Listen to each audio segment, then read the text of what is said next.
How an avoidance sets the interest trap for you to fall into it. Most people think avoidants are cold, distant, and uninterested, but that's not the full truth. The reality is that avoidants often set a subtle psychological trap that pulls you into chasing them without even realizing it. This trap is what keeps you hooked, keeps you second-guessing yourself, and makes you believe that if you just do a little more, give a little more, or wait a little longer, they'll finally open up to you. But here's the catch. This isn't accidental. Avoidance, consciously or unconsciously, create a cycle of attraction where they ignite your interest and then starve you of the connection you crave, leaving you desperate to win their approval. This is the interest trap, and if you've ever felt glued to an avoidant despite all the red flags, you've already fallen into it. The trap begins with inconsistency. At the start, avoidants often give you just enough attention to spark hope. They'll be charming, engaging, maybe even deeply vulnerable for a brief moment. You'll feel like you've touched their hidden soul, like you're special for reaching a part of them no one else has. But then, suddenly, they pull away. They stop texting as much, they become vague, or they disappear for a few days. That hot and cold dynamic creates psychological tension in your mind. Instead of walking away, you become even more invested, because your brain interprets scarcity as value. The less they give, the more you crave it. And just like that, the trap has begun. The second part of the trap is unpredictability. Human beings are wired to get hooked on what's uncertain. It's called intermittent reinforcement. Casinos use it with slot machines. Social media apps use it with notifications. And avoidants use it, consciously or not, in relationships. One day they're affectionate, the next day they're cold. One moment they open up, the next they shut down. You never know what you'll get. This unpredictability doesn't push you away. It actually glues you tighter. You keep thinking, maybe tomorrow they'll be warm again. Maybe next week they'll be close again. And so you stay, waiting for that hit of connection that feels more valuable because it's rare. That's how the trap deepens. The third layer is silence.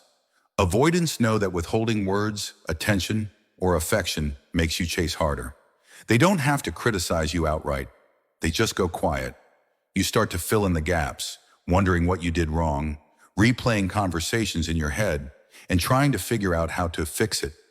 You may send them a text to check in, or you may try harder to please them. Either way, the silence shifts the power dynamic. Suddenly, you're the one doing all the work, and they sit back receiving your energy without giving much in return. It's not that they don't care at all, it's that they've learned that distance gives them control. Another crucial part of the interest trap is their illusion of depth. Avoidants often drop little breadcrumbs of vulnerability, just enough to keep you intrigued. Maybe they hint at childhood pain, maybe they open up about an ex, maybe they share something that makes you think, they trust me. But it's rarely the full story. It's just enough to make you feel like you're peeling back their layers, like you're the chosen one who finally unlocked their heart. That illusion is powerful. It convinces you to stick around, even when the reality is that most of the time, their walls remain firmly intact. But here's the sneakiest part of the trap, the way they mirror your energy at just the right moments. Avoidants are often highly observant.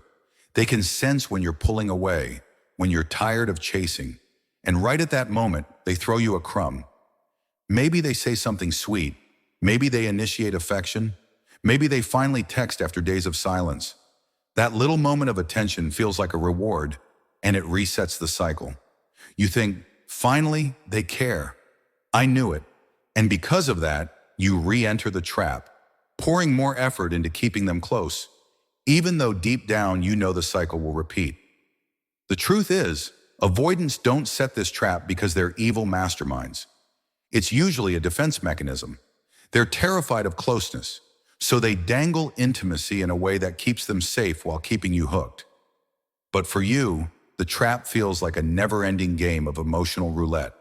You keep spinning, hoping you'll finally land on the version of them that's open, loving, and consistent.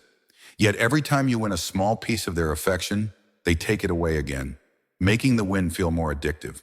Now the big question, how do you avoid falling into this interest trap?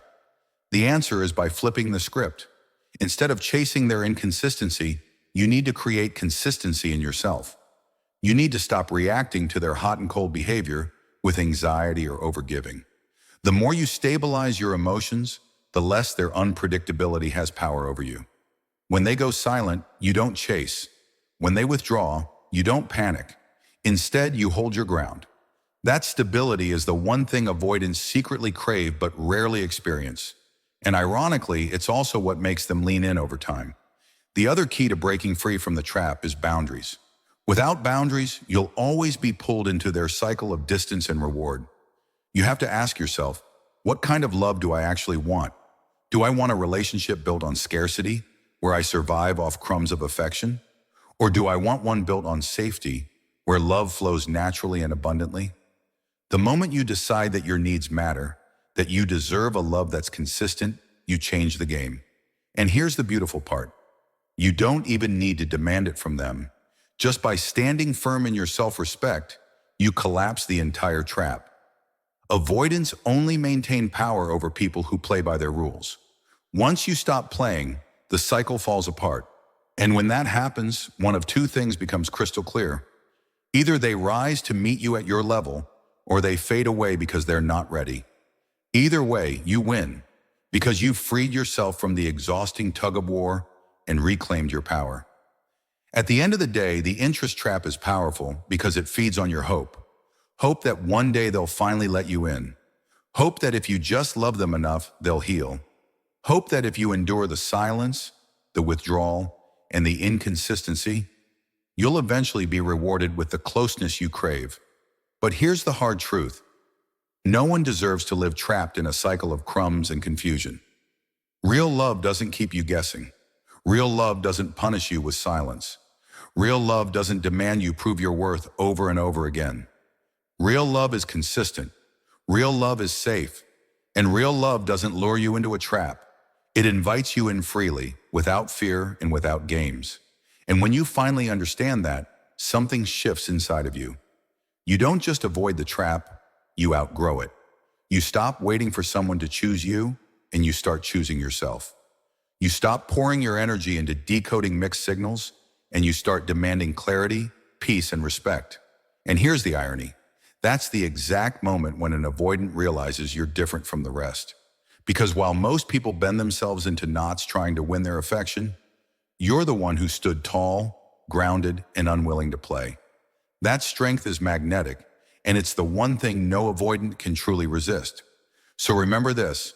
The interest trap works because avoidants give you a taste of closeness and then pull it away. They use unpredictability, silence, crumbs of vulnerability, and carefully timed rewards to keep you hooked. But once you recognize the pattern, the spell is broken. You don't have to keep spinning on the wheel of uncertainty, chasing the next high of connection. You can step off at any moment. You can claim your power, choose yourself, and demand a kind of love that doesn't need manipulation to survive. And when you do, you'll realize the truth. You don't win by falling deeper into the trap. You win by refusing to play in it at all.